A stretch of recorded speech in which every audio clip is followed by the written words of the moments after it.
Evelyn Ascona is absent. Carla McNair.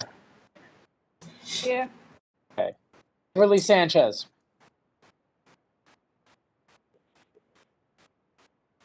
John Zimmerman. Here. Sue McElligott. Absent. Carla Castaneda. Here. Michael Belvin. Ivan Adorno. There's no way we could switch this because I raised my right hand and it makes it look like it's the left. Ivan Adorno. Here. Nancy Coppola. Here. John Cox. Here. All right, we have 7 voting members tonight.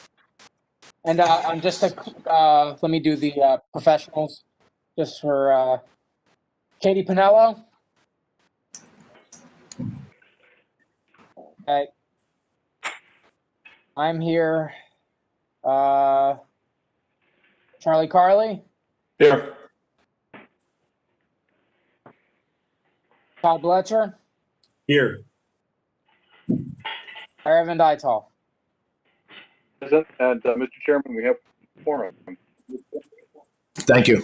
Public announcement, please. Certainly.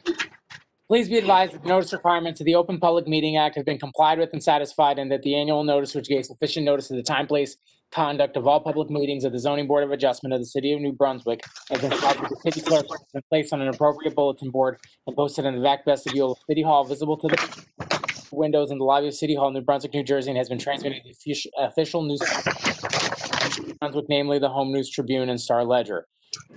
Oh, I'm just gonna go ahead and folks who are unmuted so that there's no feedback, if I can. There we go. All right. Additionally, a change of location, notice of the time, place, and manner of conducting this meeting has been made by the board secretary as was required by law, and also posted in the back vestibule of City Hall, visible to the public through the windows in the lobby of City Hall, New Brunswick, New Jersey, and has been transmitted to the official newspaper for the City of New Brunswick, namely the Home News Tribune and Star Ledger. New Jersey Governor Phil Murphy has issued executive orders limiting the size of public gatherings of individuals until further notice. Furthermore, the CDC has issued guidelines to limit gatherings of groups. The City Zoning Board of Adjustment intends to meet on a regular schedule and will meet the guidelines of the Open Public Meeting Act by utilizing teleconferencing and video systems. Public participation at public meetings has been revised, and the public may participate through a conference call-in system. And the public is encouraged to call into the conference call system or video through the phone numbers and access codes transmitted in the above notice to the Home News Tribune and Star Ledger and posted in the back vestibule of City Hall, visible to the public through the windows. Board professionals will also be available via conference call and video during this meeting as well. All parties on the conference call will have the opportunity to hear the Zoning Board of Adjustment meeting. During the portions of the meeting that are not open for public comment, all callers from the public will be muted, and the board will not be able to hear any public comment through the conference call system. During the public comment periods, I will first read public comments issued to the board in writing. Then those on the conference call-in lines who have interest in addressing the board will be first organized by last name and then called upon to speak. After all organized members of the public speak, the press will happen again until all the public has had an opportunity to speak once and for no more than 5 minutes in any given public meeting portion. A timer will chime at the completion of each 5-minute period, and I will notify you that your time has expired. Public needing assistance accessing the call-in number should call the planning department at 732-745-5050.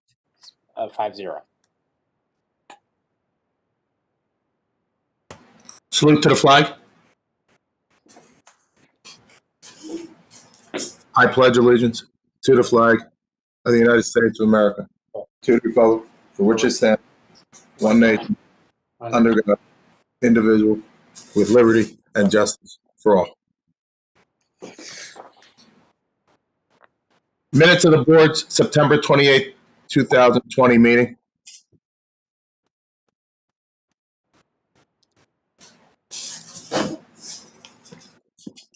Hi, John. It's Nancy. I'll make a motion to approve. Thank you, Nancy. I'll second. Who seconded? John Cox. Okay.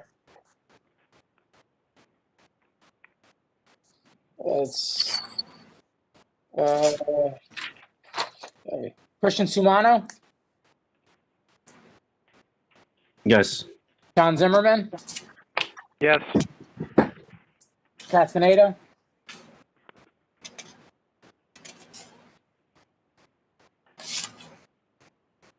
Paula Castaneda, Yes. Ivan Adorno, Yes. Nancy Coppola, Yes. John Cox. Yes. Okay. Resolutions of memorialization. A, World's Best Temps, Inc., 255 French Street, Block 425, Lot 2.03, ZB-2020-04. Can I have a motion? I'll make a motion. It's Nancy. This is John Zimmerman. I'll second that motion. All right, thank you. John Zimmerman, Yes. Carla Castaneda, Yes. Ivan Adorno, Yes. Nancy Coppola, Yes. John Cox. Yes. B is going to be PC's Corp., 159, 161 Troop Ave, Block 217, Lot 1.01, ZB-2019-05. Can I get a motion to approve the resolution, the memorialization? Hi, John. It's Nancy. I'll make a motion to approve.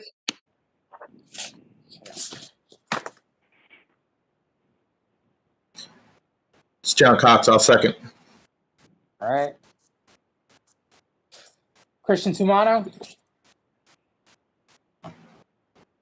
Yes. John Zimmerman, Yes. Carla Castaneda, Yes. Ivan Adorno, Yes. Nancy Coppola, Yes. John Cox. Yes. All right. Public hearings.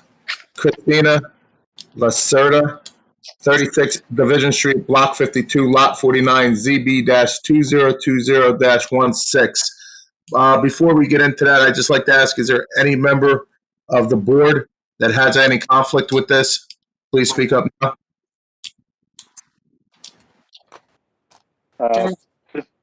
Yep. Aravind, if you were going to interject there. I was.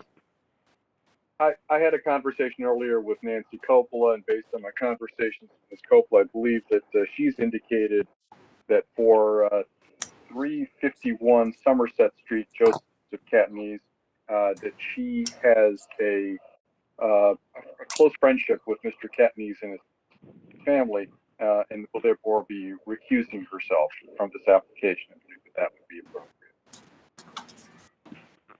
Hi, this is Nancy. Okay. Yes, that is correct. All right. Thank you. Yeah, what I was going to say, Chairman Cox, is that I believe that this, the Christina Lacerda 36 Division item is being carried and that they'll have to renotice. Arvind, is that accurate? That's accurate. The notices were effective. Okay. Does this carry to the next meeting? Well, they'll have to renotice, so to whatever meeting. Okay. Okay, thank you. Then we'll move on to the next application. Joseph J. Catanese, 351 Somerset Street, Block 140, Lot 4.01, ZB 2020-13. Variance application to construct an additional single-family dwelling on the property. The new dwelling will be created through the demolition of a portion of an existing detached garage and construction of an addition on the remaining portion of the detached garage. Zoning District R-5A, single and two-family residence. Peter Vignola, Esquire. All right, so John, this is Nancy Coppola. I just wanted on record that I am recusing myself from this application. And I don't know if you need me for the next application, so if you want me to just hang out, I'm not sure, Danny, what we have as far as numbers go. Nancy, we have 7. And I feel like I won't speak for the applicant, but I feel like Mr. Lanford would probably prefer to have 7 for his application with a D variance. Is Mr. Lanford around to speak for himself? That is correct. I would hope that Nancy would stay around so she can listen to that application. Okay, so I will just recuse myself from this application. And then if somebody just wants to let me know when to come back, I'll be glad to return. Sure, Nancy, we'll take that. All right. Thank you. Dan, do you have her cell phone number? I do, but I think a few of us do. So I'll reach out to her. Ms. Coppola, if you wanted to log off, and then we could call you before the next application starts. Thank you. That's what I'll do. Thank you very much. Thank you, Nancy.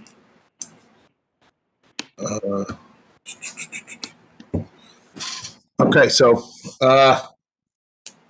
Mr. Vignoli, you want to start?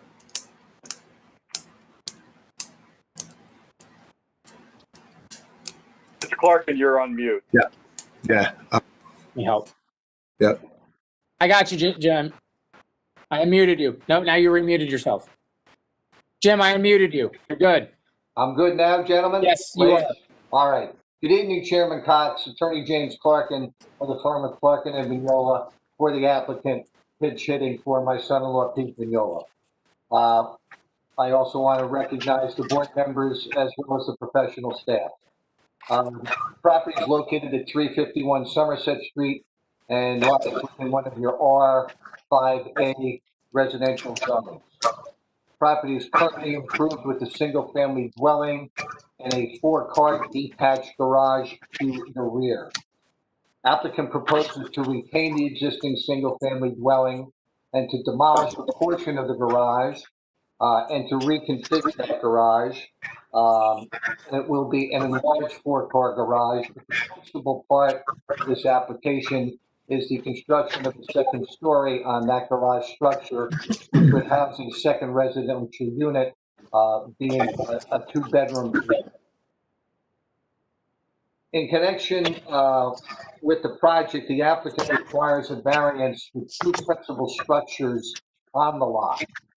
The R5A zone permits a 2-family dwelling, but it has to be within 1 structure. We are proposing 2 separate structures, and for that reason, we require the variance relief. The number of units permitted will be the same, 2, and bottom line is the density is permitted. Applicant also requires the following bulk variances. First, we have side yard setback, combined side yard, minimum required 25 feet, proposed is 16.16 feet. Building coverage, maximum permitted is 20%, existing is 21.5, and proposed, strike that. Maximum permitted is 20 and proposed is 21.55. Impervious coverage, maximum permitted 50%, 60% currently exists, and 65% is proposed. We also require a variance for outdoor mechanical equipment. Minimum setback required is 10 feet and proposed is 5. We also require a floor area ratio variance, maximum permitted 0.35 and proposed is 0.43, which we think is a modest overreach. Applicant also requests a continuation of 3 existing non-conforming conditions. This relates to the front yard and side yard setback to the existing home, and then also a driveway setback variance. We have only 1 witness this evening. It is Angelo Valtudo. He will qualify both as an engineer as well as a planner. Mr. Chairman, unless you or any of the board members have any threshold questions, I'll move right to the first witness.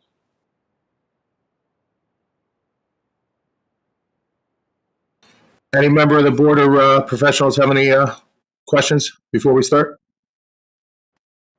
Seeing none, go ahead, Mr. Clarkin. Thank you, Chairman. We'll call Angelo Valtudo, please.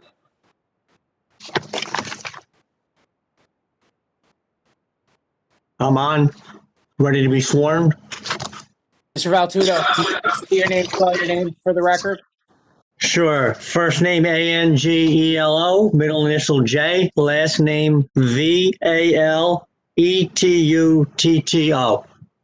Mr. Valtudo, do you swear or affirm tell the whole truth and nothing but the truth? Yes, sir, I do. Floor is yours. Thank you. Mr. Valtudo, you're a licensed engineer and a licensed planner in the state of New Jersey, correct? Yes, sir, I am. And have you previously qualified as an expert in both of those fields before this? Yes, sir, I have. And have your credentials changed in any way negatively since you last accepted? No, sir, they have not. Mr. Chairman, I would offer him up once again as an expert in both fields. And we'll accept him as an expert in both fields. Thank you. Mr. Valtudo, are you familiar with the application? And did you complete the engineering plans that accompanied it? Yes, sir, I have, but I have to give the props to the surveyor and the architect that I combined to make the site plan. Okay. Have you also reviewed the city's master plan as well as its zoning ordinance? Yes, sir, I have. And have you visited the site? Yes, sir, on a couple of occasions. And have you also surveyed the surrounding neighborhood's pattern of development? Yes, I have, and it's primarily residential. And I believe I counted approximately 3 or 4 two-family, all within one structure within the general area. Okay. Let's describe the improvements on the site today. Sure, there's a single-family dwelling situated on the southerly portion, which is the frontage on Somerset Street, and on the far westerly side of the property line. And then to the rear is a detached 4-car garage. Let's talk about the dimensions of the subject property. What are those? Subject property is 50 foot in width with a depth of 200 feet for a total area of 10,000 square feet. Does the property meet the required lot width, depth, and area requirements for the R5A zone? That's a question I get to say yes and no. Okay. The lot width is 50, where 80 is required for the two-family use. The depth is 200 feet, which is twice what is required, and the 10,000 square feet is also in excess of the 8,000 required for a two-family use. So the conclusion we draw is that the lot is oversized for the zone, and dimensionally it is long and thin. That is accurate. Are there any non-conforming conditions that exist on the site today? Yes, sir, there are. With regard to the front yard setback of the existing single family, 10 feet is a minimum. The existing and the proposed is 6.3. And there's also, with regard to a side yard setback, where 2.3 feet is what is existing and proposed, and 15 feet is the minimum required. And we also have a driveway setback nonconformity as well, correct?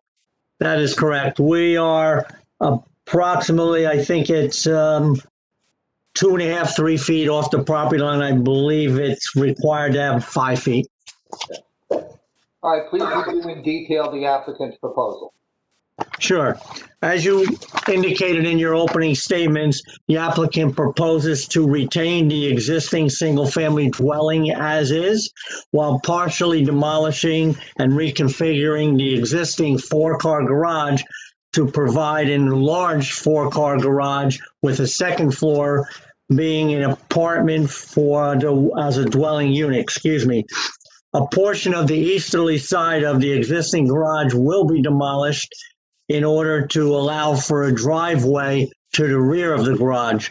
And the reason that the driveway is required at the rear of the garage is that we'll be able to access the rear for purposes of the 2-car garage and maintaining 2-car garage on the front portion for the benefit of the single-family use. All right, so we're going to have 2 garage doors in the front of that structure and 2 to the rear of the structure, correct? Yes, sir, that is correct. Okay. Is the layout and the design of this project impacted by the existing improvements on the site? Yes, sir. The existing improvements, as well as obviously its width, which as you've already put on the record that it's thin and long, so that we are utilizing the existing driveway that services the single family and keeping that to continue to service the two-car garage at the back of what will be the new four-car garage, with the second story being the apartment unit. Okay. Is the style of the proposed structure compatible with the existing dwelling? Yes, sir, it is, and with the entire neighborhood along Somerset Street. Okay. Do the dimensions of the lot detrimentally impact this development? They do. The lot, again, is, as we've described it, long and thin, but oversized by the zone by some 2,000 square feet. It's already improved with the single-family dwelling, and it would be difficult to incorporate an addition onto the single-family dwelling to make it a two-family dwelling, which in my opinion would be out of character of the neighborhood. In light of the significant lot depth, the construction of an additional single-family dwelling is a better planning alternative that we propose. All right, what new variances does the applicant require? We are now with the two structures required to combine side yard setback, the floor area ratio, the building coverage, and the impervious coverage, as well as you indicated, the setback for the mechanical equipment. Let's start with the combined side yard setback. What is the standard? What exists and what is proposed? The standard is 25 feet. What's existing is 23.9, and what is proposed is 16.16 feet. Okay. The combined side yard setback for the garage structure is actually being improved. Is that correct? That is correct. Existing, it's 1.5 feet, and now we're increasing it to, looks like 11.59. All right. Now, will we therefore be increasing the light, air, and open space for the neighbor to the east? We do, by virtue of the relocation to more centrally located to our property, but also with the fact that where the next door neighbor's building is located, their dwelling, we're well behind it, and we're in really the rear yards of adjoining properties on either side. Okay. Moving on to the building coverage and the impervious coverage variances. What are the standards, what exists, and what is proposed? For the building coverage, what is maximum is 20%. We are presently at 18.69%, and what would be proposed with the application is 21.55%. And with regard to the impervious coverage, where the maximum permitted is 50%, we are presently at 60.89%, which would be increased up to 65.20%. All right, drilling down on the impervious coverage variance, is that variance a function, at least in part, of the existence of the detached garage and the driveway which runs the length of the easterly property line? It is, and to provide adequate space for the vehicle to drive not only along the driveway for the new structure, but to make the U-turn to enter into the two spaces at the rear of the structure.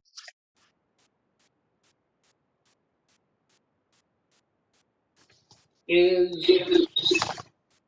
the building coverage in part a function of the applicant's use of a portion of the existing garage in connection with the new structure to the rear?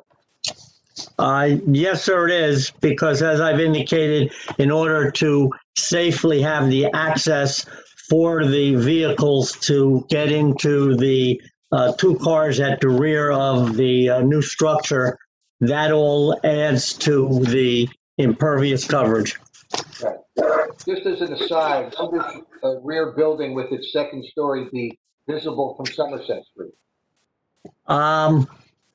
Only if you stop along the driveway or existing driveway and look to the rear. Other than that, it'll just be blended into the neighborhood. All right, let's turn our attention to the floor area ratio variance. Can you identify the variance release that is required here? Yes, sir. The maximum permitted in the zone for our use is 0.35. What exists today is 0.17, and what will be proposed is just under 0.44 at about 0.439. Would you have an opinion that this is a modest increase in the FAR? It is modest, and then, as we'll discuss later, primarily due to the fact that the whole first floor of the structure is going to be a garage on the ground floor. So a lot of that FAR is the garage as opposed to habitable space. That is correct. The footprint of the building is just under 1,200 square feet. So that obviously gets added into the FAR ratio, irrespective of its use as a residence or for garage use. All right, let's go over the standard for the board's consideration of an FAR variance.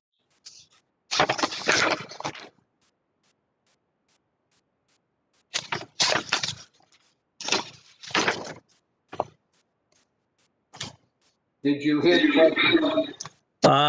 Yeah, I'm just looking. I may have lost it within my notes. The standards for the board consideration is whether or not the site can accommodate or handle the issues that would be associated with the FAR exceeding the ordinance.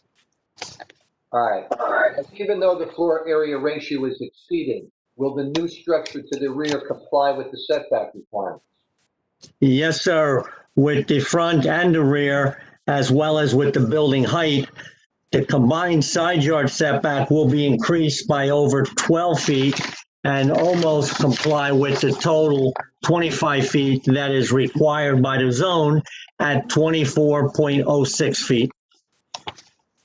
All right, is the applicant willing to deed restrict the ground floor of this new structure to the rear to limit it to parking only and ensure it will not be used for residential use in the future? Yes, sir. I've had the consultation with Mr. Catanese, and he's indicated that he would accept that as a deed restriction. Mr. Chairman, if you're fortunate enough to receive your approval this evening, we would accept that as a voluntary condition of the approval. All right, thank you.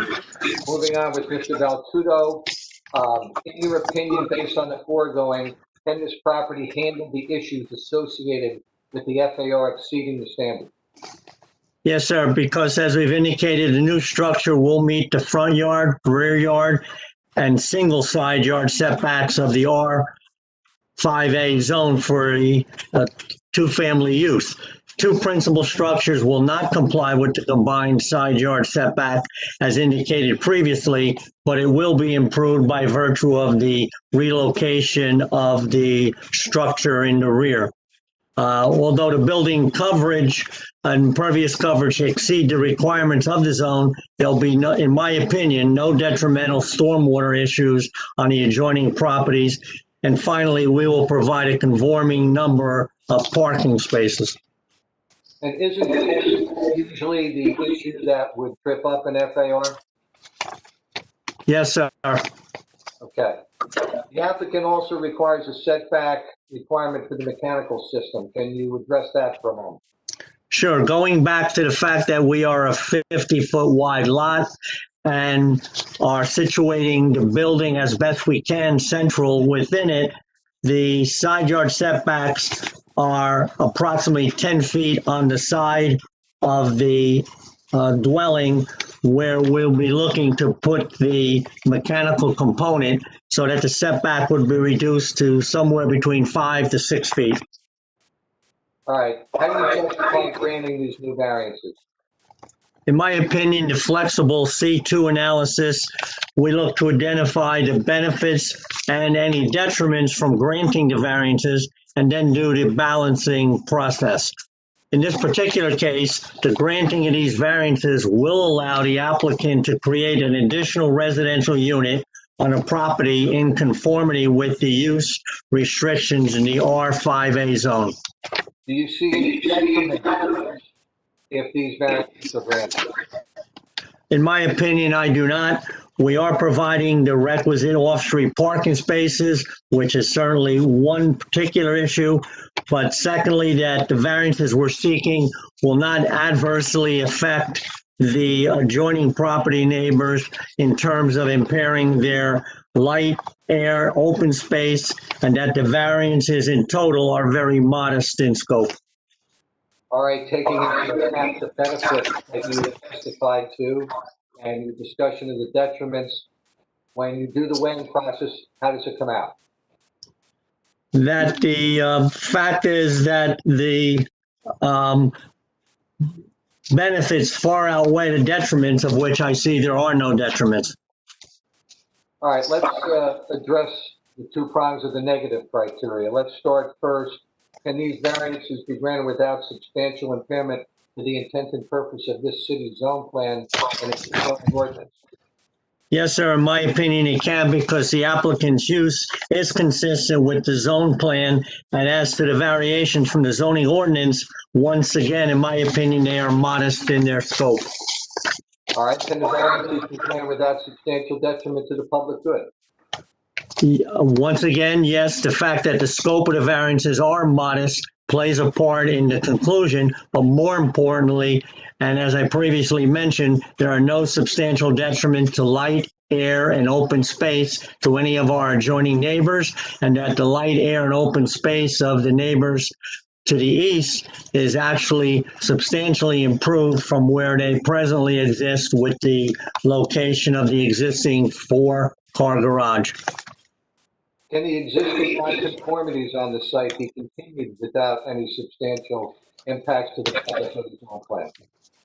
Yes, sir. In my opinion, they can. There does not appear to have been any impacts on the present development, and what we're proposing, in my opinion, will not create any for the neighbors or the neighborhood. Have you had an opportunity to review the report of the city engineer dated September 10 of this year? Yes, sir, I did. And we also reviewed them at the TAC that we had last month. And can the applicant comply with the comments contained in that report? Yes, sir, we can, and we'll stipulate such should we receive the benefit of the approval this evening.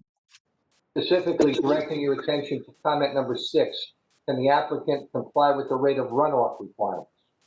Yes, sir, we can, and as indicated, if we receive the benefit of the approval, we'll provide the information for the professionals at the city to review and render their opinion that they share my opinion. Will the runoff from what is proposed have an adverse effect on any of the neighboring property? No, sir, it does not. The slope of the land is in a direct front to rear of the property, and we're not changing it. We're not sending anything to the left or to the east or to the west that would affect our neighbors. Have you also had an opportunity to review Ms. Pinello's report from the City Planning Department dated October 19 of this year? Yes, sir, I did. Overall, can the applicant comply with the comments contained in that report? Once again, yes, we can and would accept same as a condition of approval with some comments I believe we're going to address. All right, specifically directing your attention to the following comments. 1, 2, 3, 4, 6, 8, and 9. Can the applicant make the requested plan revision in the event this application is approved? Yes, sir, we can. Doubling back to comment number 5, can the applicant supply the required shrubs and shade trees? Yes, sir, we can. I mean, we have a lot of room, especially in the rear yard, to be able to provide the enhancement of the aesthetics of the trees and shrubs. All right, turning our attention to comment 7, the applicant has agreed to deed restrict the garage area. Is that correct? Yes, sir, that's correct, as stated earlier in my testimony. All right, with respect to comment number 10, that concerns itself with the chain link fence within the city's right-of-way. Can you address that, please? Yes, sir. It is presently located within the city right-of-way. at the edge of the sidewalk. And what we've offered is that we would like to continue it first by virtue if the board grants the approval this evening, and then recognizing that we need the approval from city council.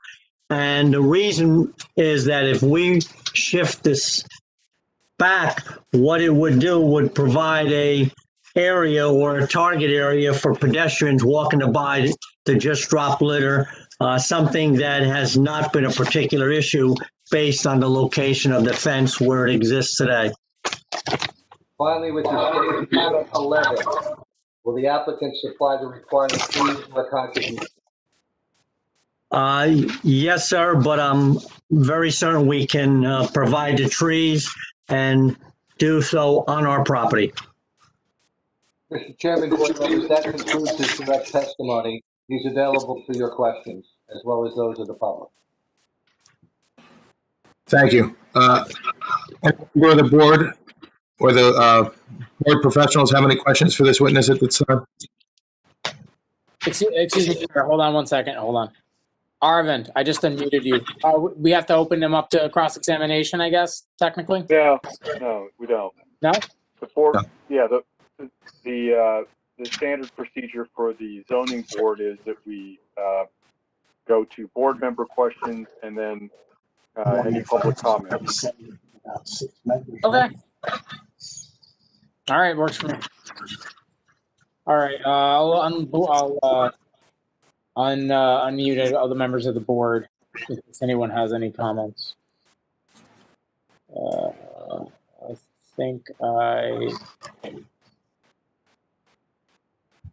think I got them all.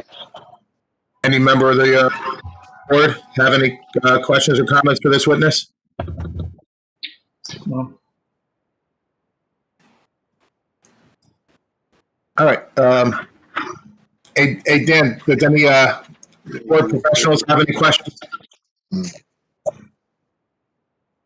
Mr. Carley, Mr. Katie, Pinello? Yeah, actually, I have a quick comment. This is Katie. Can you guys hear me? Yes. I just wanted to note that we had called out a variance also for the two principal structures on the site, which I do think the applicant has addressed, but I think they just might want to state or include that. I'll address that. I had indicated in my opening remarks that was a variance that we are seeking, and I believe that based upon the fact that a two-family is permitted and the fact that what the density is that we're proposing is also permitted, it's more or less a technical variance than one that really requires a substantial amount of proof. Thank you. That's fine. I must have missed that part. Thank you.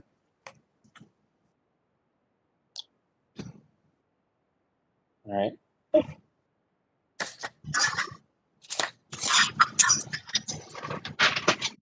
Mr. Chair, can we proceed to public comment? Well, let me just indicate that concludes our direct case. And now would be fine to go to the public. Thank you. Okay. All right. Just mute Thank you. folks so that we can hear. Okay.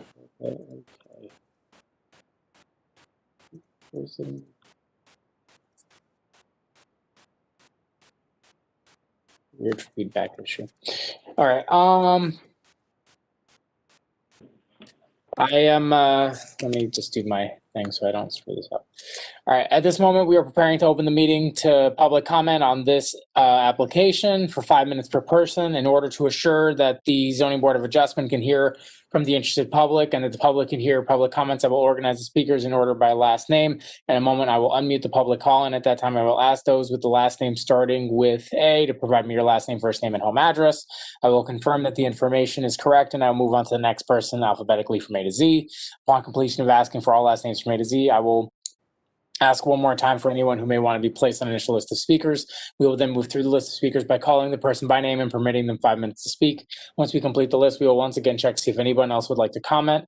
After asking 3 times, I will then close the public comment portion. Please be mindful that your voice is being telephonically transmitted and speak slowly and clearly for the benefit of all. I will ask that you please remain silent when I initially unmute the phone so that we can all hear each other and then begin the speaker registration process. The phones are now unmuted, and I will ask that any member of the public on the phone or on video would like to comment on this specific hearing with the last name starting with A. Please state your full name and home address. B, C, D, E, F, G, H, I, J, K, L. Charlie Cradaville. Okay.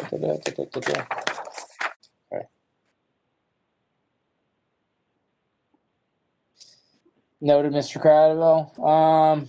L, M, N, O, P, Q, R, S, T, U, V, W, X, Y, Z.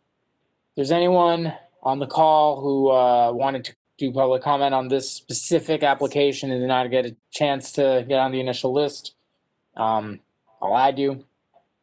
Anyone else? Seeing none.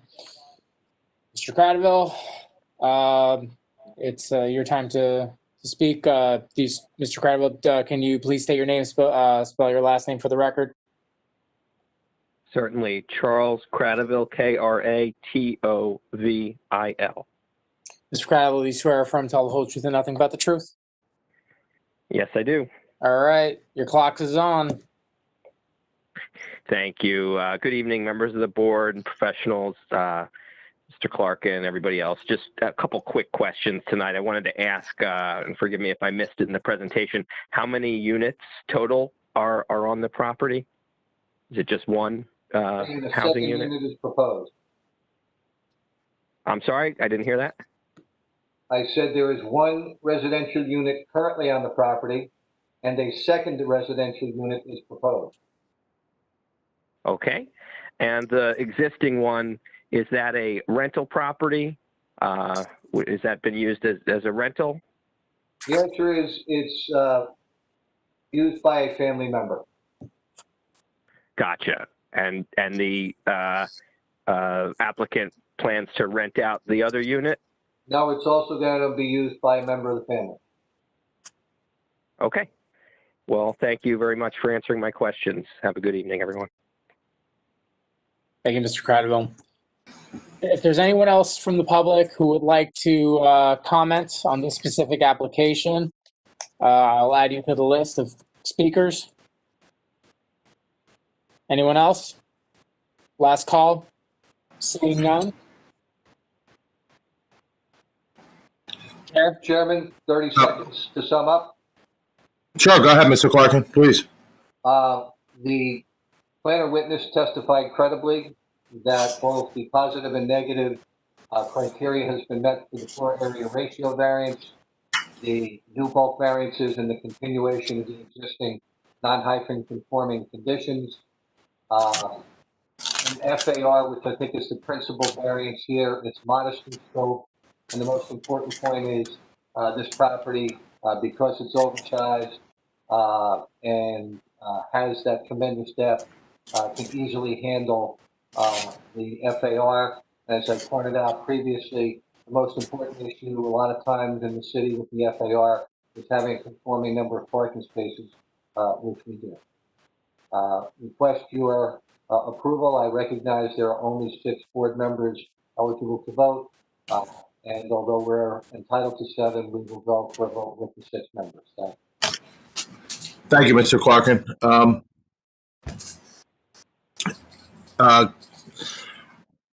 Do we have a motion? Or, I'm sorry, Katie, can you please give us, if we were to make a motion to approve, any conditions that would be placed on the application? Yes, sure. This is Katie. Should the board act favorably on this application, we recommend the following conditions of approval. Compliance with the terms of the city engineering report dated September 10th, 2020 for the project. Payment of a site performance bond in an amount reviewed and approved by the city engineer. Submission of a site inspection escrow deposit for engineering and inspection fees in an amount calculated pursuant to Title 1624-160. Payment of any water and sewer connection fees pursuant to Titles 1304 and 1308. Issuance of a road opening permit from the city engineer if required. The applicant shall schedule a pre-construction meeting with the engineering department. Compliance with the terms of the city planning report dated October 19th, 2020 for the above project. The applicant shall provide the required trees on the site in lieu of a monetary contribution to the city's tree preservation fund. Payment of all outstanding taxes and water sewer fees. Middlesex County Planning Board approval or waiver. DNR Canal Commission approval or waiver. Freehold Soil Conservation District approval or waiver. City Council approval to keep the front yard fencing within the city's right-of-way. Submission of engineering or architectural site plans to comply with any changes required by the planning or engineering memos or plan amendments offered at the hearing. The applicant shall deed restrict the ground floor of the proposed building to be limited to parking only in order to ensure that it will not be converted to residential use in the future. All utilities and other site improvements to be maintained by the applicant at their sole expense. All on-site utilities to be constructed underground. All temporary encroachment into the public right-of-way shall require city council approval.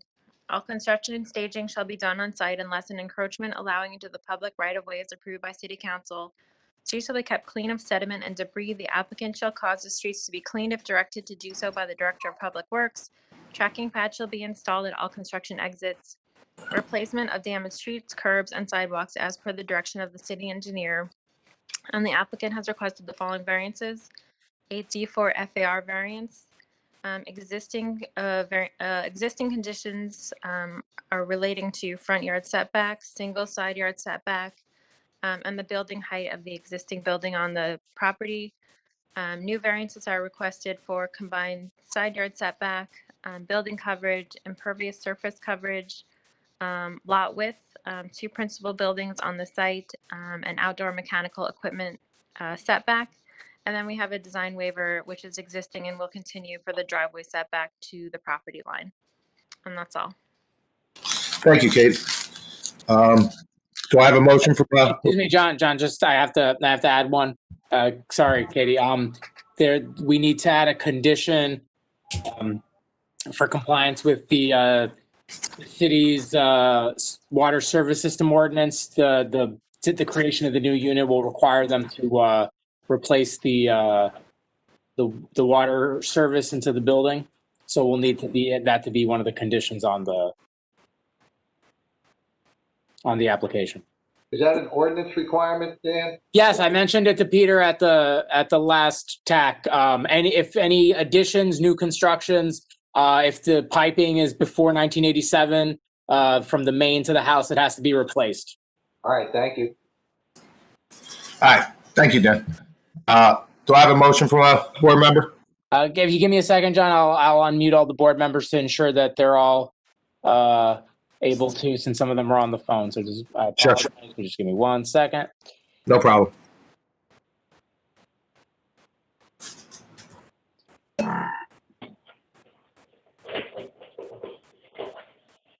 All right, I believe that all the board members are unmuted.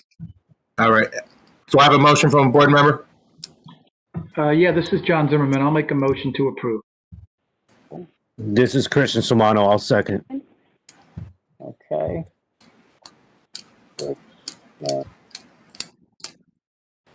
All right, Christian Sumano, Yes. Charlotte McNair, Yes. John Zimmerman, Yes. Carla Castaneda, Yes. Ivan Adorno, Yes. John Cox. Yes. All right. Thank you very much. Have a good evening. Thank you. Thank you. You too. Hey, Dan, have you, did you text, She's Nan- actually back on the call, I think. okay. Oh, I see it now. Yep. Yep, I see it now. Yep, I just want her to say that, I just want her to announce herself. sure. Hi, Nancy Capola's back. All right. All right, thank you, Nancy. All right, we'll move right to the next application. Nina and Jason Hoff, 130 Redmond Street, Block 151, Lot 39.01, ZB-2019-03. Preliminary and final site plan application for use and bulk variance to renovate an existing warehouse building for use as a 4-unit residential building, zoning district R-5A, single and two-family resident. Peter Lanford, Esquire. Mr. Lanford. Or, Good evening, Let me Mr. just add- Chairman, members. Hmm? Can you hear me? Yes. Yep. Okay. Good evening, Mr. Chairman, members of the board. Peter Lanford appearing on behalf of the applicant. This is a rather unique application in that we have today a property in a residential zone that is a non-conforming use that is being used as a warehouse. We are here this evening to take that warehouse and bring it into conformity to the extent that we are proposing residential uses in a residential zone. The variances that we are seeking are that we're asking for a 4-family residential unit, 4 units instead of 2 units, which are permitted in the zone. There are numerous existing conditions with respect to this property. And I think rather than have my professionals go through them one by one, I'll list all the existing conditions that are in deviation, and then they can just ratify those when they testify.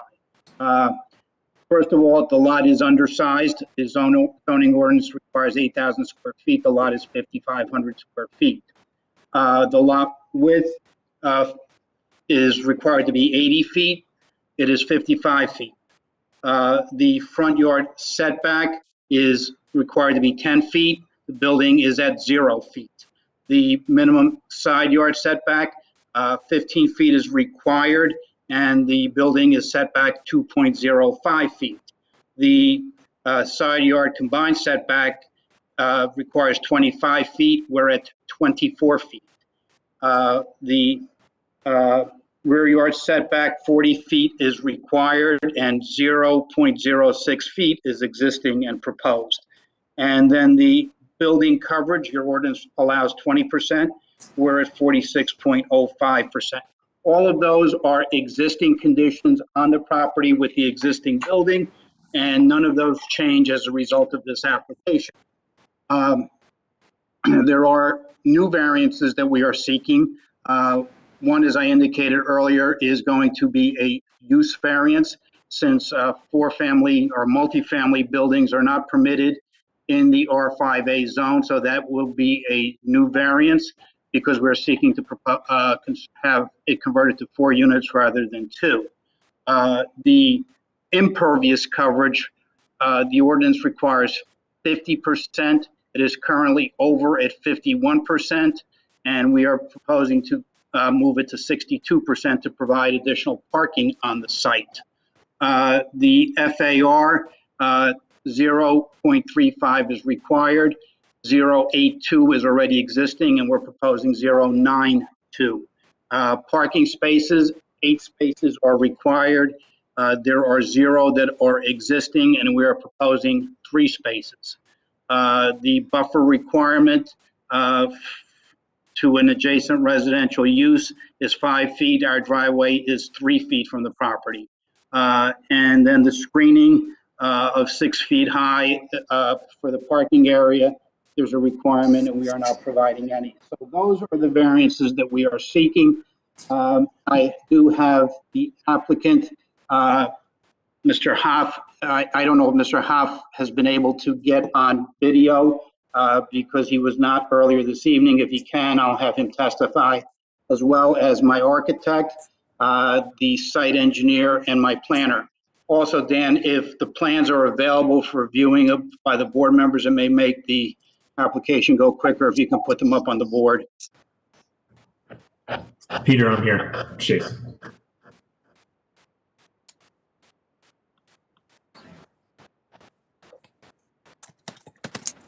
All right. So who's going to be your first witness? Hey, Yeah, I don't need the plans for our first witness. The first witness will be Mr. Hoff. I just, before we get started, I just want to double check with all members of the board that nobody has a conflict with this application before we begin. If you could unmute the board members just so they could answer. Oh. If any member has a question, please let us know.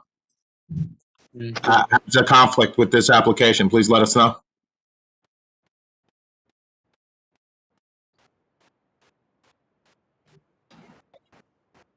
Yeah, they're all unmuted. All right. Any board member have a conflict with this application? No. Okay. Now, Mr. Hoff, you could, Dan will have to swear you in. Mr. Hoff, can you please state your name, spell your name for the record? Jason Hoff, Jasonhoff. Mr. Hoff, do you swear affirm to tell the whole truth and nothing but the truth? Yes. All right. Floor is yours. Thank you. Mr. Hoff, you're the owner of the subject property? Yes, myself and my mother. Okay, and when did you purchase the property? In October 2013. Okay, and what is located on the property at the present time? At the present time, it is just currently a warehouse for supplies for our other properties in the New Brunswick area. You own other residential properties in the city of New Brunswick, which you rent and manage? That's correct. Approximately how many other units do you have in the city? About 5 other buildings, 19 other total units. Okay, and this warehouse, what do you keep in it at the present time? So things like washer, dryers, furniture, if anything breaks down in other units, we use that as like a resupply warehouse to fix things. And, okay, and when you purchased the property in 2013 and looked at it before you took title to the property, you know what it was used for before you purchased the property? I believe it has a very historic use of a horse wagon for the city of New Brunswick. A carriage house, in a way. Okay, and that was in the early 1900s? Yes. Correct? Yes. And before you bought it, you know what the prior owner did with the property? Yes, they ran a plumbing company. The front of the building was used as office space for their plumbing company, and then the back was just used as a storage for plumbing equipment. Okay. And at the present time, your use your use of the building is for personal, your business use. It is not rented out to a third party. That's correct. Yeah, Okay. personal use. Thank you. I have no further questions of this witness. Thank you. Any member of the board or board professionals have questions for this witness?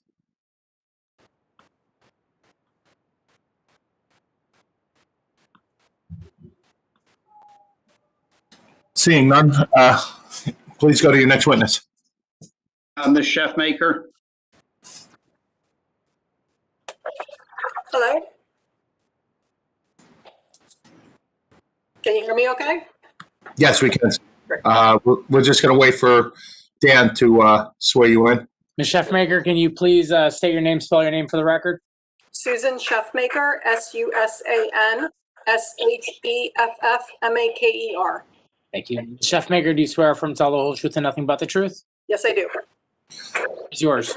Mr. Lanford, let me just skip over you a little bit, make it go quicker. Ms. Chefmaker, have your credentials changed at all since the last time you were before this board? They have not. They remain. And okay, we will accept you as a expert witness. Thank you. Thank you. Dan, do we have her exhibits that are available for the board to look at? If not, I can proceed without them.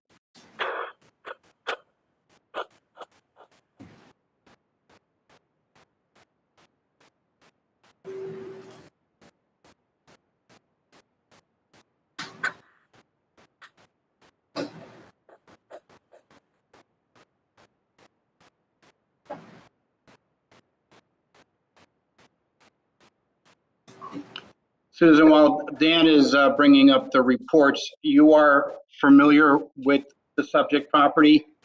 Yes, I am. And you have visited the property on numerous occasions? Yes. And can you briefly describe the current condition of the property?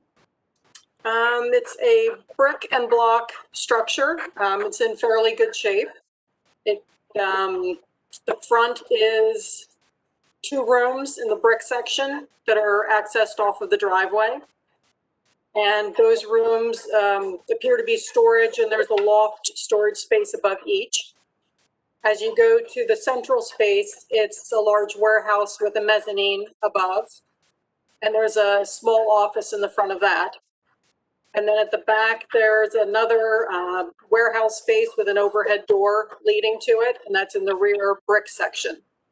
The All right. mezzanine upstairs is open to below. I was muted and I couldn't unmute myself in my weird state. So yeah, I have it up and I'm sharing my page, and if Ms. Hoff, if you can let me know what items. I mean, sorry, Ms. Chefmaker, whatever you want, I'll put up. If we can find the architectural plan, trying to look for them.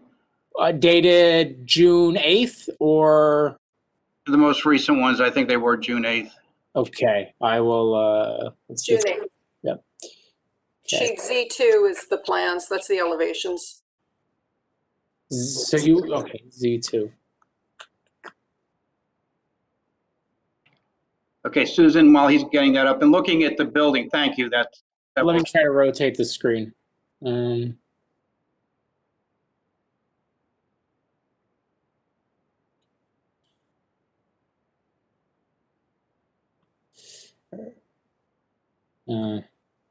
right. We can sort of work with that, I think, for now. Susan, when you went to the building and looked at it, could you tell whether the building was built all at one time or was it built piecemeal over time?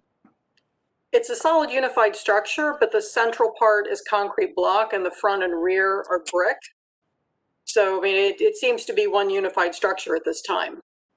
Okay. And do you believe or do you know whether it was all constructed at one time, or do you think it was constructed piecemeal? I don't know. Okay. The exhibit that is before you right now, the top 2 sections show the existing conditions. And as I indicated to the board, we are here to seek approval to convert the existing building into 4 apartments. If Dan can scroll down, Susan can take the board through the first and second floor and indicate how the apartments will lay out. Sure. Okay, so at the first floor, there is a walkway that runs along what would be the right side of the property, which is now facing towards the bottom of the screen. And there are 3 entrances. The first entrance leads to the first floor front unit. The second entrance goes to the second floor for the upstairs 2 units. And the third entrance goes to the rear first floor unit. Each unit has 3 bedrooms and 5-person occupancy. So each one has a two-bedroom and one bedroom with a 1-person occupancy. And then we have 2 bathrooms in each unit. And then the living areas are an open plan. So there's living room, kitchen, dining room. And in the rear units, there is a den space that also faces the side yard. And how do the upstairs units look? They're identical to the first floor predominantly, except that you have a stair coming up the side. So the entrance comes into each apartment from further over in the building. Okay. And what are the approximate sizes of the units? I can get that for you. So they range from the smallest being the gross square footage being 1,066 square feet. And apartment 4 is 1,158 square feet. Okay. And all of the improvements within the building, we're not changing the footprint of the building itself. They're all going to be made within the existing confines of the building, correct? Correct. Okay. If we can look at the elevation so we can show the board what changes we are making to the building, Dan, I think if you scroll down, we can, We need to go to the other sheet. Sheet Z1.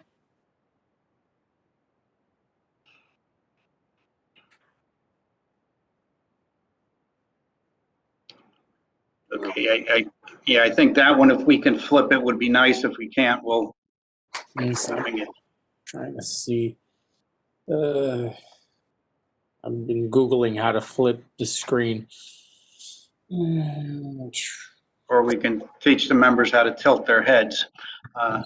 Yeah, or turn your computer. All right, while Dan is trying to tilt the screen, let's talk about the front elevation and what the building looks like today as it faces Redmond Street, and then what we are proposing. Sure. The front of the building currently is a solid brick facade at the further closest to the street.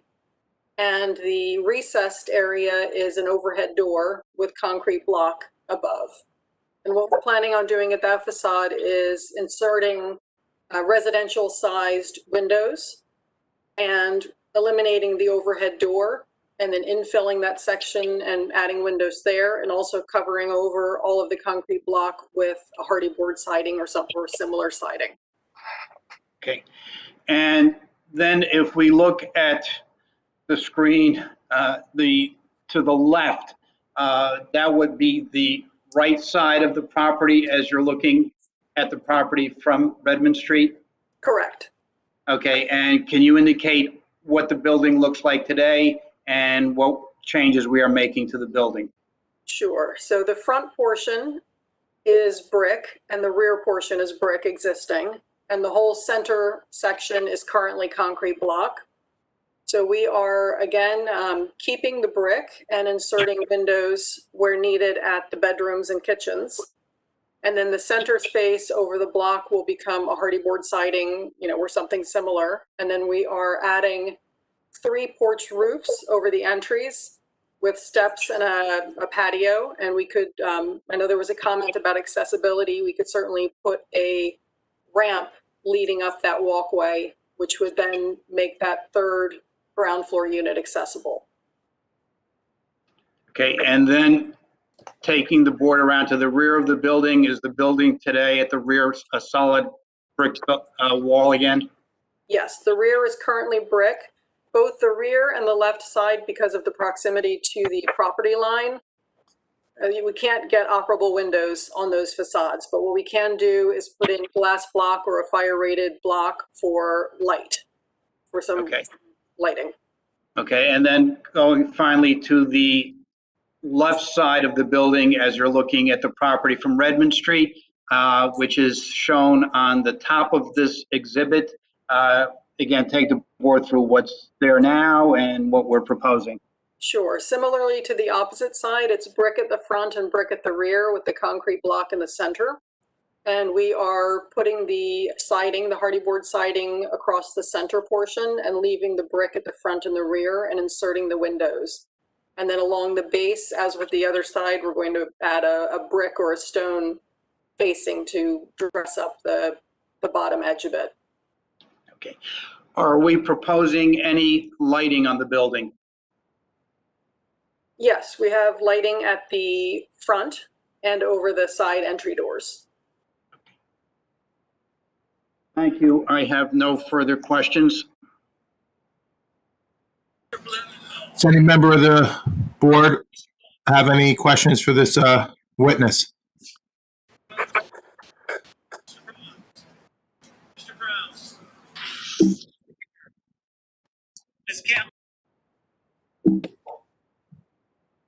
Hey, Dan, did you? Oh, yeah, I see you. Never mind. I'm unmuting everyone. I just saw that. Thank you. Mr. Cassidy, Ms. Collins. All right. Any member of the board or board staff have questions for this witness?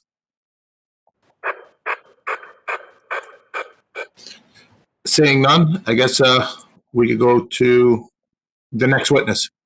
Mr. Pelican.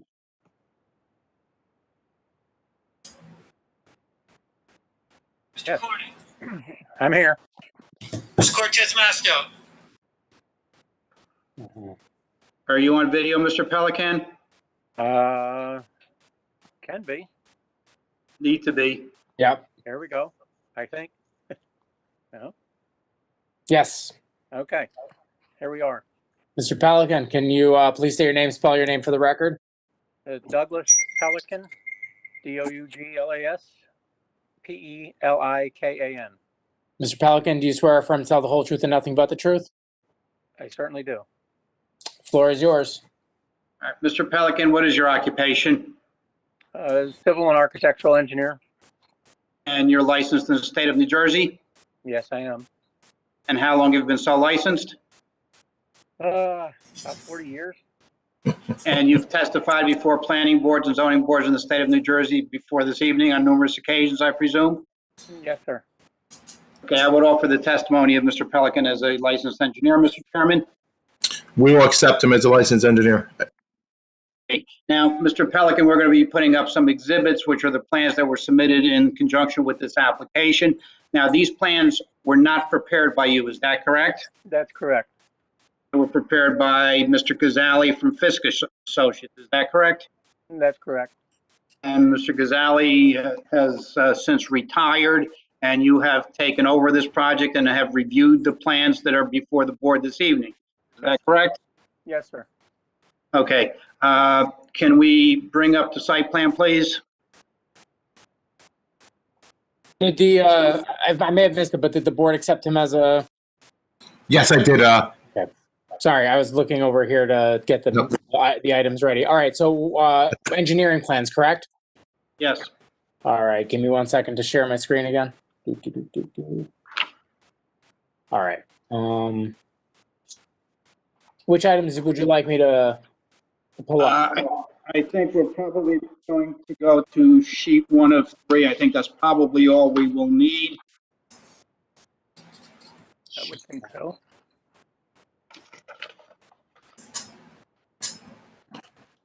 That works. That works. That's perfect. Thank you. All right, Mr. Pelican, first of all, you heard my opening comments where I reviewed all of the variances that are either A, existing conditions, or B, that are proposed as a result of this application. Did you not? Yes, sir, I did. And did I accurately represent all of the variances that either exist or that we are seeking? Yeah, that conforms to the plan. Okay. Very briefly, describe to the board what's the existing conditions on that property. The existing conditions is the one warehouse building, and about half of the property is grass. Okay, so you got a building and you got grass, and that's it. No landscaping, no trees, nothing. Apparently not. Okay. Now, can you indicate what site improvements we are proposing in conjunction with this application? Well, in the front of the building, being that it actually fronts the zero setback, to the left is an existing paved driveway, which will be removed and replaced. And to the right, up against the sidewalk, will be a new asphalt parking area for 2 cars. And then as you move back towards the back of the lot, then along the front of the building is going to be plantings, new sidewalk and entrances to the apartments. Right in front of the parking area is going to be the recycling and disposal area contained. And then at the rear of the lot, there's going to be a proposed dry well for excess runoff from the building. Okay, so is there any stormwater management that currently exists on the site? No, sir, it's devoid of stormwater management. Okay, and what is the purpose of the dry well that we're proposing? Well, we're adding about 600 or 800 square feet of impervious surface. So the purpose of this dry well is to mitigate that additional impervious by taking the water from the roof of the building and dumping it into the dry well, which will then percolate into the ground rather than just running off to somebody else's property or the street. So as a result of the proposed dry well, we're actually going to make any potential or any problem that may exist with respect to runoff better than it currently exists today. Is that correct? Yes, that would be the purpose of it. Okay. And just for the record, all the little circles that are on the plan, that those are all landscaping features that we're proposing in conjunction with this application? Yeah, the circles with the gray would be plants. Little circles would be trash cans that are inside the Container. trash area. And there's a big square in the back that says proposed dry well. That would be the area of the dry well. Okay, and the dry well's in the ground, underground, correct? Yes, sir. It's covered with grass, so you really won't see it. There'll only be one access port so that you can maintain it. And so if this project were approved, the grass area to the rear of where the garbage containers are and where the dry well is a grass area that can be used and enjoyed by the residents. Is that correct? Exactly. Okay. Are we proposing any lighting for the parking areas? Yeah, there's lighting proposed mounted on the building. That will shine on both parking lots? Yes, sir. Okay. Now, you've had an opportunity to review the reports that were generated by DNR Engineering and also by Bignell Planning Consultants. DNR's was September 24th, 2020, and Bignell's was September 2021, correct? Right, yes. And there were, quite frankly, not many comments that need to be addressed, but you've reviewed them, and to the extent that there are some comments or requests, can we address all of the comments that were requested by the city's professionals? Yeah, I don't see any problem with it. And in addressing any of those comments, will they in any way substantially alter what the board is looking at this evening, or are they just small technical comments? No, you wouldn't be able to see any of the changes that may become necessary. Okay, thank you. I have no further questions of this witness. Any member of the board or board professionals have questions for this witness?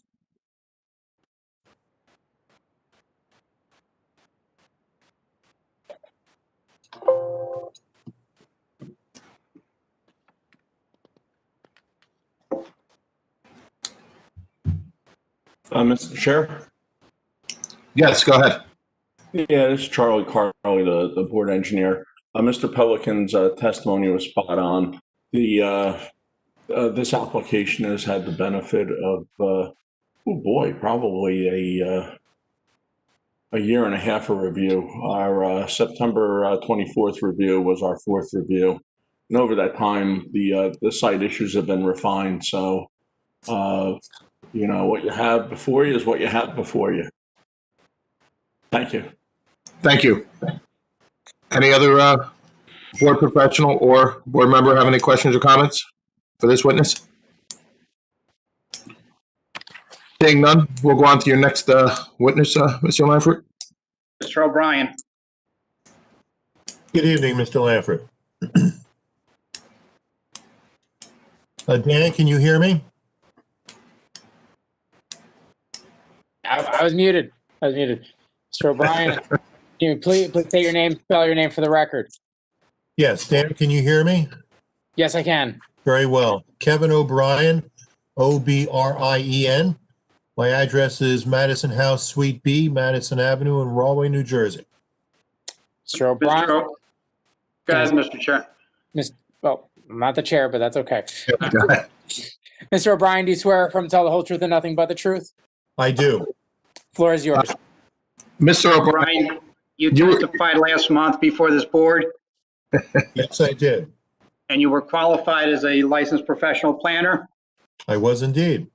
and you're still a licensed professional planner. There has been no change in my status, which is a clean license. Thank you. I would offer the testimony of Mr. O'Brien as a professional planner. we will accept him as a professional planner. Thank you, Thank you, Chairman. Mr. Chairman. Mr. Welcome. O'Brien, are you familiar with this application? Yes, I am. Are you familiar with the property itself, and have you visited the property in the surrounding neighborhood? Yes, I have. And are you also familiar with the zoning ordinance and the master plan of the city of New Brunswick? Yes, I am. All right. Can you tell the board why we are here this evening?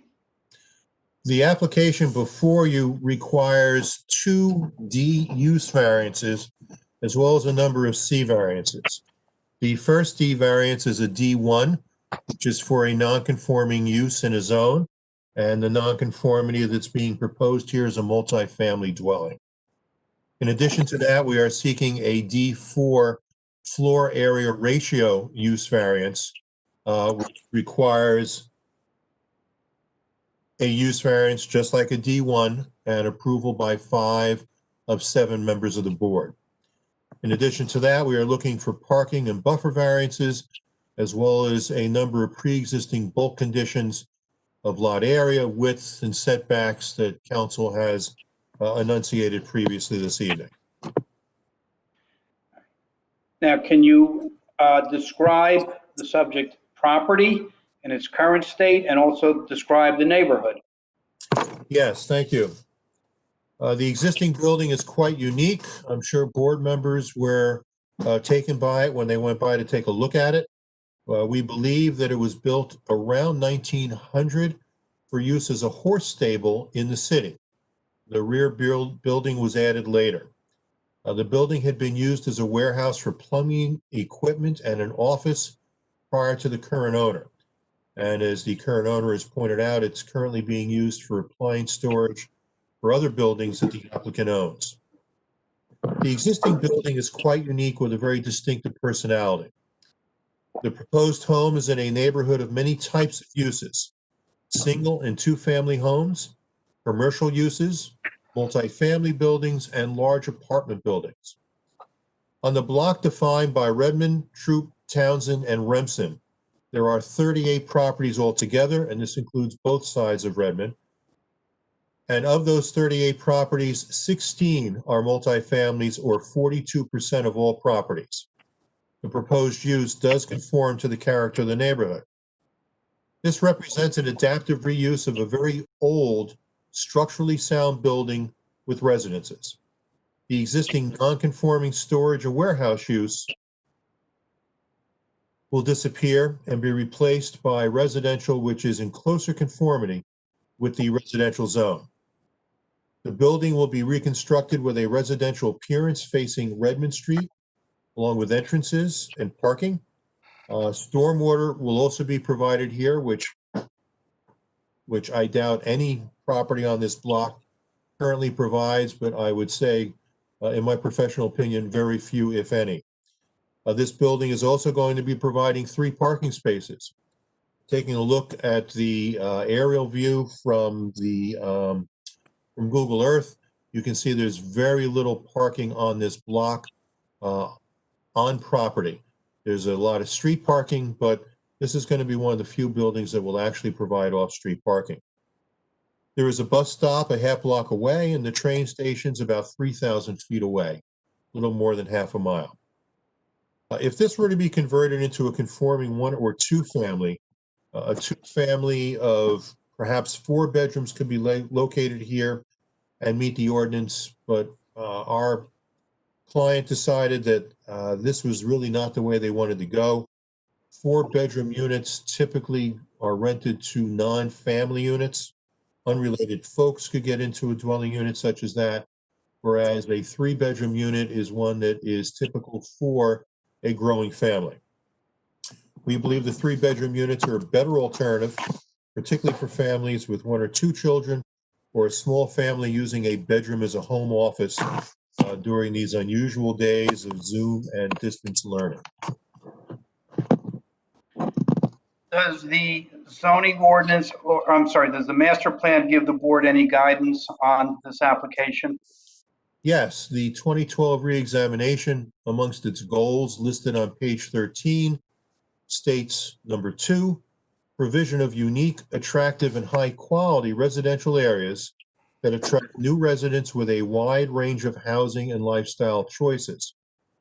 Item 3, increased residential land usage through infill at housing densities and types appropriate to the character of existing neighborhoods.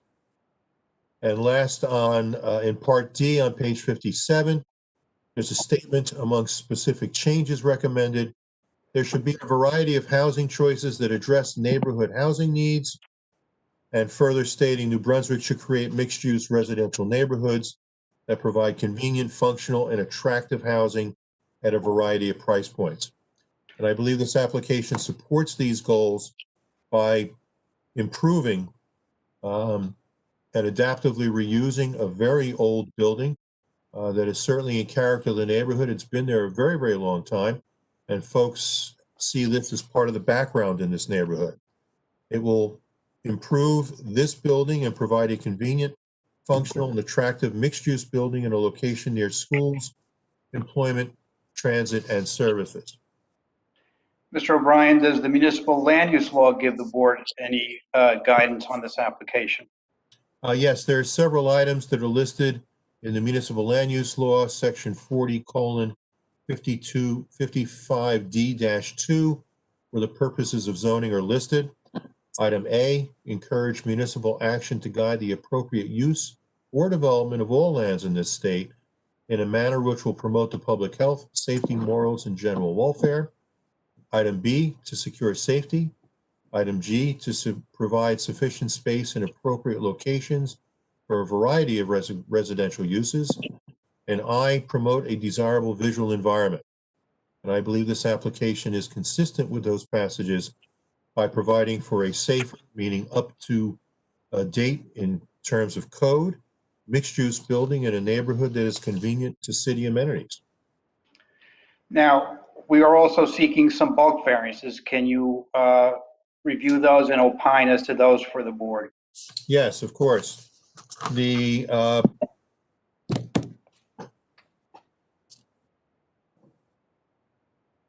driveway curb cut setback is required to be 10 feet to the property line, and this is less than that. The parking area setback is required to be 5 feet from the property line and provided as 3. In both of these cases, we are providing parking, which very few properties on this street have, and I believe that the benefits of providing that parking are certainly outweigh any detriments. In terms of the foundation plantings, we are providing plantings around the base, not of the entire building, but of most of the building. The buffers, we're required to have a buffer of 5 to 10 feet, and we are providing 3 feet from the driveway to the west property line. A screening, we're not providing parking screening, and I believe that the advantages of providing the parking area, the other improvements such as the refuse area, the stormwater management system are certainly advantages that outweigh any detriments. Okay. And in your opinion, is there any negative impact in granting these C variances? I cannot identify any negative impacts. The use is compatible with the surrounding neighborhood. The non-conforming bulk standards are actually much larger than on most of the properties on Troop. The requirement for this particular area is that 8,000 square feet of lot area is required. We're providing 5,500. And in the board's review of the site plan, I'm sure you saw that this is one of the largest properties on the block, meaning that the other properties on the block are non-conforming in terms of size. So I believe that this use is compatible with the surrounding neighborhood, particularly in terms of lot area, lot frontage, and being larger than the others provided in this area. And I believe this application is going to be a positive for the neighborhood by providing housing and off-street parking and stormwater management. Thank you, Mr. O'Brien. I have no further questions. Does any member of the board or board professional have any questions or comments for this witness?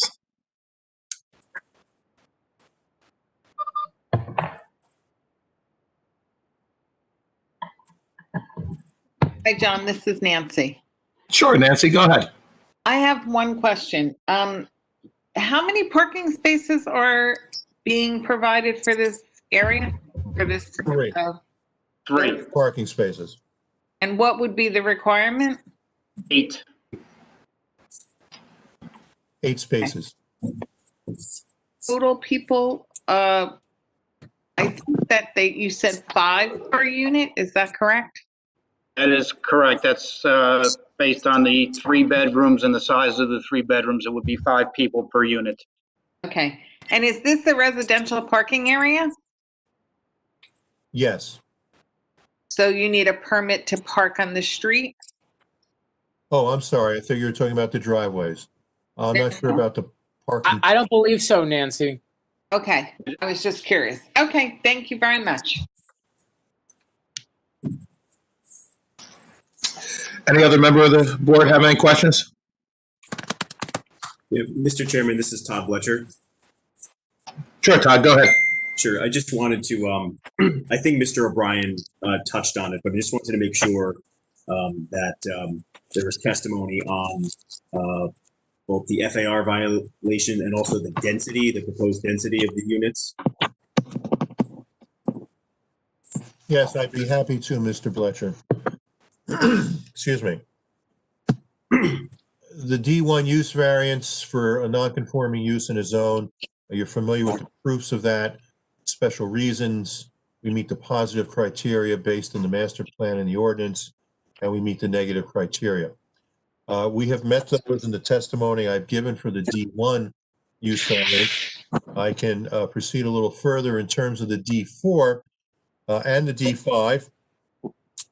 According to the reference book that we all use, known as the Cox book, there's a statement on page 752 of the current edition, quote, "The applicant for an FAR D4 variance must show that the site will accommodate the problems associated with a floor area larger than that permitted by the ordinance."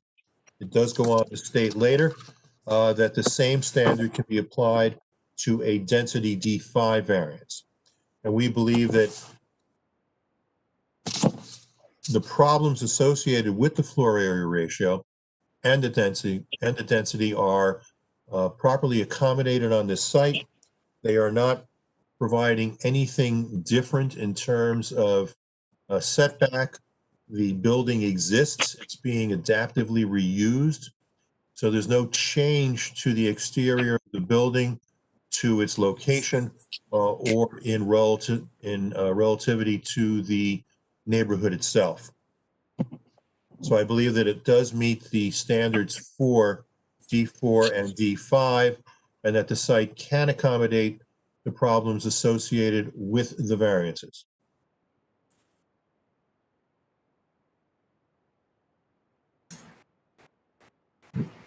Thank you. Todd, do you have any other questions? No, Mr. Chairman, not necessarily any questions. Just a brief, quick comment. I think all of the testimony that's been provided speaks to all the bulk and D variances that are being proposed. I think really the planning issue before the board is going to be the question of, does this site have the capacity to contain all of the uses and all of the units that are proposed, or particularly with things like parking and the number of units. The board can certainly have a discussion on that when it's time to deliberate. If you're comfortable with the information, the testimony that's proposed, you can certainly grant those variances.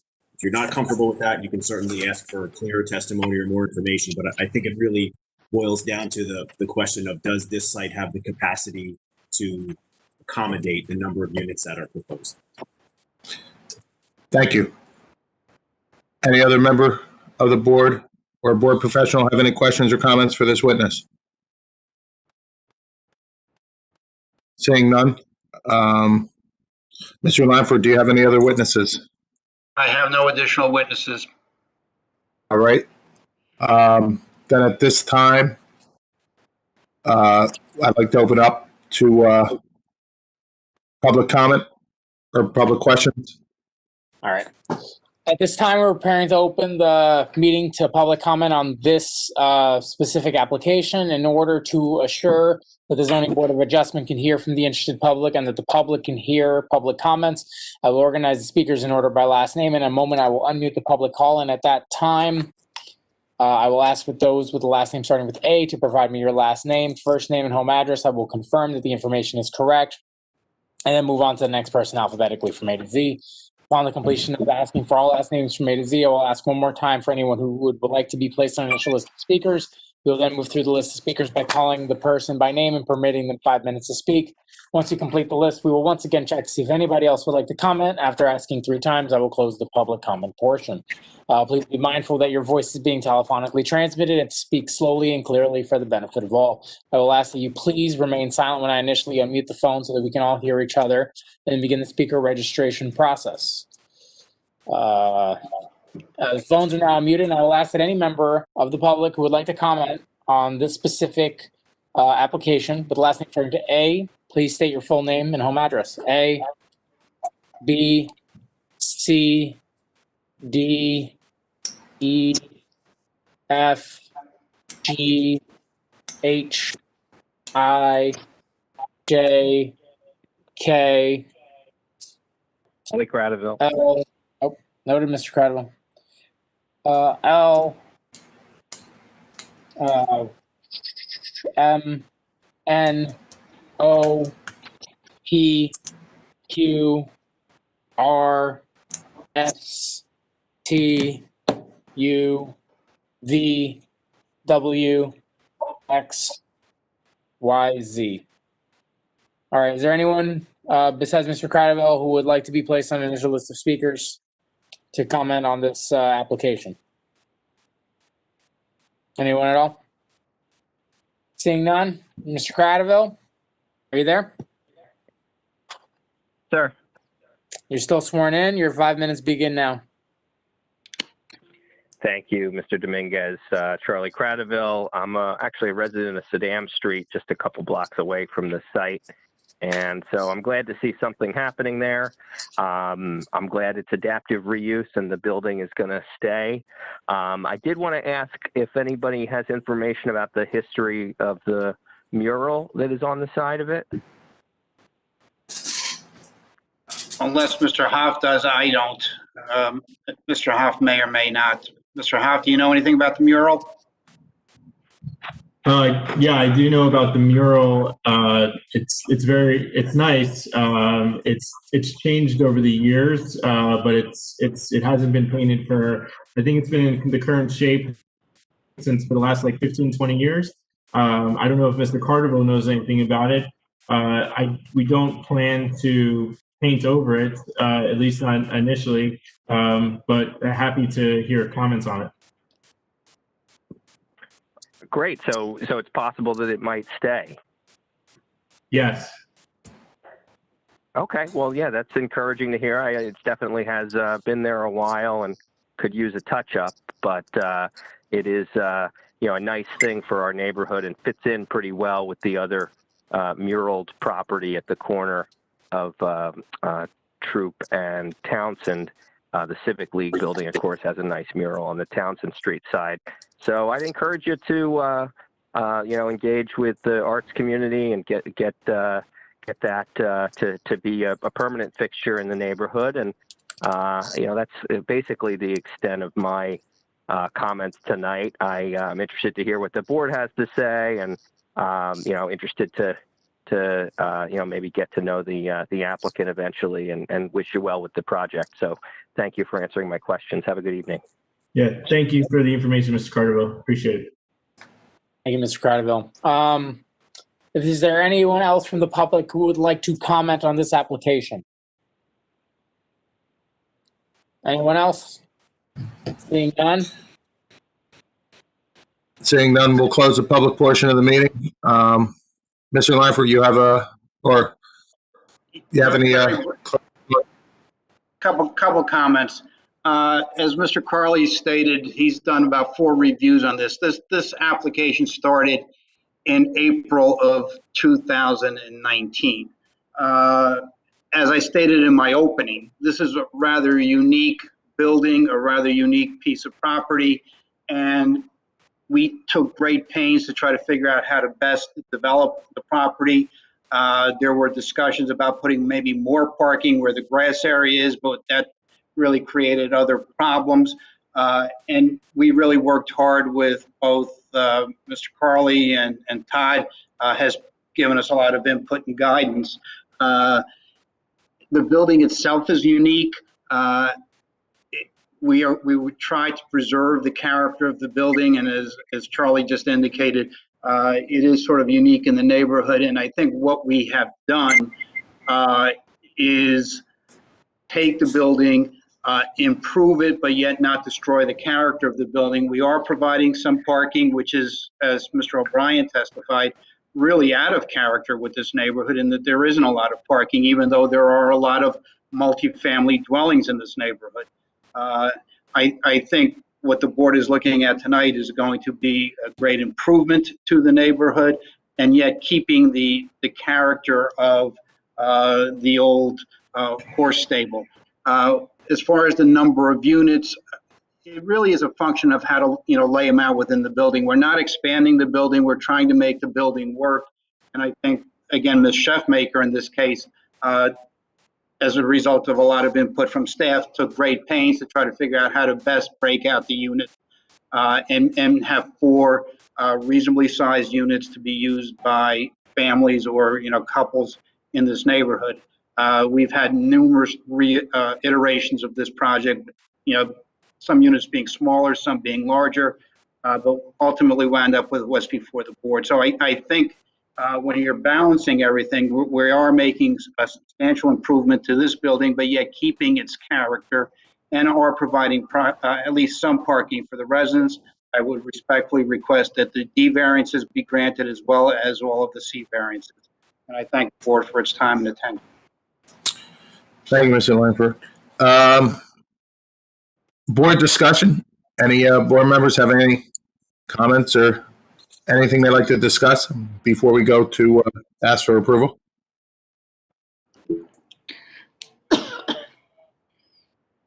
So, hi, John, it's Nancy again. Yes, Nancy, please go. I don't know if I missed it, but I know that, excuse me, in the beginning, I heard that the property owner has other buildings or properties in New Brunswick. So I'm thinking that he is going to provide for garbage and things like that, because I don't know if that was stated in the testimony. Yeah, we will provide, and the engineer indicated we had area for refuse. We will be providing garbage and all basic services for the tenants. Okay, thank you. Okay, thanks. Any other board member have any comments, discussions, anything? Okay, seeing none. Katie, if we have a motion to approve, do you have conditions for this application, please? Yes, this is Katie. Should the board act favorably on this application, we recommend the following conditions of approval. Compliance with the terms of the DNR engineering report dated September 24th, 2020, and the city engineering report dated July 6, 2020 for the project. Payment of a site performance bond in an amount reviewed and approved by the city engineer. Submission of a site inspection escrow deposit for engineering inspection fees at an amount calculated pursuant to Title 1624-160. Payment of all water and sewer connection fees pursuant to Titles 1304 and 1308. Issuance of a road opening permit from the city engineer if required. The applicant shall schedule a pre-construction meeting with the city engineering department. Compliance with the terms of the Bignell Consulting Group report dated September 21st, 2020 for the project. Planning review escrow funded for all anticipated post-approval reviews. Payment of all outstanding taxes and water sewer fees. Middlesex County Planning Board approval or waiver. Freehold Soil Conservation District approval or waiver. Submission of engineering or architectural plans to comply with any changes required by the planning or engineering memos or plan amendments offered at the hearing, if any. Compliance with the city's water system ordinance. All utilities and other site improvements to be maintained by the applicant at their sole expense. All on-site utilities to be constructed underground. All temporary encroachments into the public right-of-way shall require city council approval. All construction staging shall be done on site unless an encroachment allowing into the public right-of-way is approved by city council. Streets shall be kept clean of sediment and debris. The applicant shall cause the streets to be cleaned if directed to do so by the Director of Public Works. Tracking pads shall be installed at all construction exits. Replacement of damaged streets, curbs, and sidewalks per the direction of the city engineer. The applicant is seeking preliminary and final site plan approval, as well as a use variance for the multifamily residential use, a D4 FAR variance. We have noted existing conditions for front yard setback, single yard setback, combined side yard setback, rear yard setback, building coverage, lot area, and lot width. And the applicant is requesting a bulk variances for impervious surface coverage, parking, and design waivers for parking lot setback from the property line, parking lot buffer width, parking lot screening, location of driveway, curb cut from property line, landscape buffer width, and foundation plantings. And that's all I've got. Thank you, Katie. Katie, I believe that Mr. Bletcher had them to speak to the D5 also. So I feel like that should Okay. go on the record as well. So then we will add the density D5 variance. All right. But otherwise, yeah. All right. Do I have a motion from any board member, please?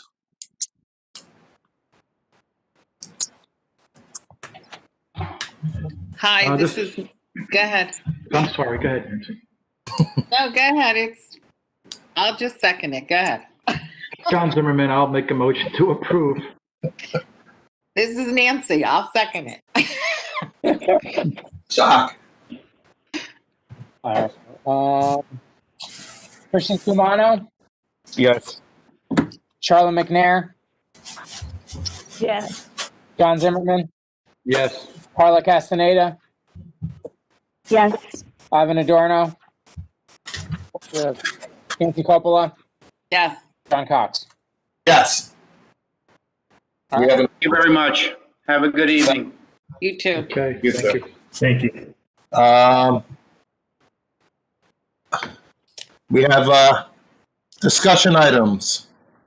Changes to the board rules regarding public comment and interaction.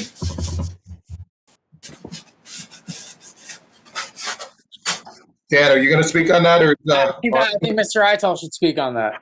Yes, Okay. Mr. Chairman, I would ask that this matter be carried to the next meeting. Okay, sure. Do we have to motion, or is it just carried automatically? It would have to be by motion. Okay. Do I have a motion to carry changes to the board rules regarding public comment and interaction? Yes. Nancy. I'll second. John Cox.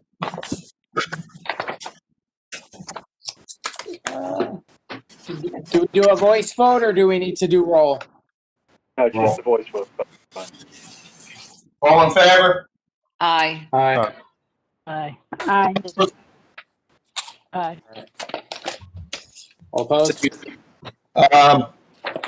Matters of interest to the public. All right. So, at this time, we're preparing to open the meeting to general public comment for 5 minutes per person in order to assure that the Zoning Board of Adjustment can hear from the interested parties, the public, and that the public can hear public comments. I'll organize speakers in order by last name. In a moment, I will unmute the public call, and at that time, I will ask for those with the last name starting with A to provide me your last name, first name, and I will confirm that the information is correct and move on to the next person alphabetically from A to Z. Upon the completion of asking for all last names from A to Z, I will ask one more time for anyone who may want to be placed on the initial list of speakers. We will then move through the list of speakers by calling the person by name and permitting them 5 minutes to speak. Once we complete the list, we will once again check to see if anyone else would like to comment after asking 3 times. I will then close the public comment portion. Please be mindful that your voice is being telephonically transmitted to speak slowly and clearly for the benefit of all. I will ask that you please remain silent when I initially unmute the phone so that we can all hear each other and then the speaker registration process can begin. Mr. Chairman, if I may recommend that based on the number of people that we have, we just open it up and anyone that wishes to speak can announce. Yeah. Sure. Yeah. So I've unmuted the remaining members of the public. So if anyone would like to announce themselves, we can hit a list if there's more than one person. Otherwise, I don't know if one person is a list, but if there's anyone who'd like to speak, please speak up. Yes, sir, Charlie Cradaville. All right, thank you, Mr. Cradaville. Is there anyone else?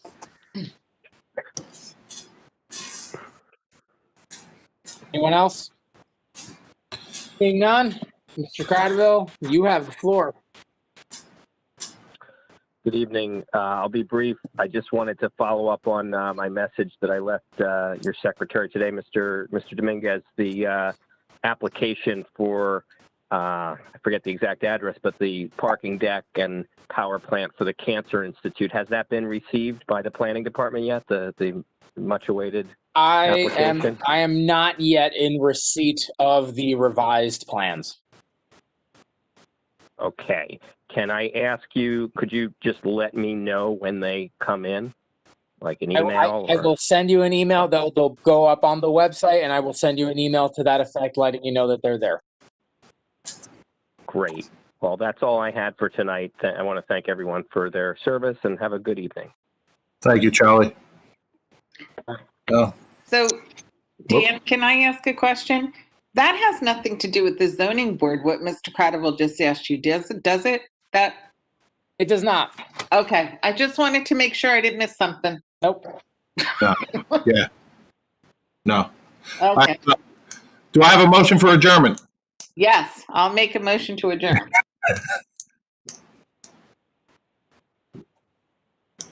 Aye. Yes, can somebody second? Aye. Zimmerman, I'll second it. A lot of seconds, that's right. In favor? All in favor? Aye. Aye. All right. Have a good night, everyone. You too. Bye-bye. Good night. Thanks, Dan. Aye. Thanks, John. All right, John, how we going? All right.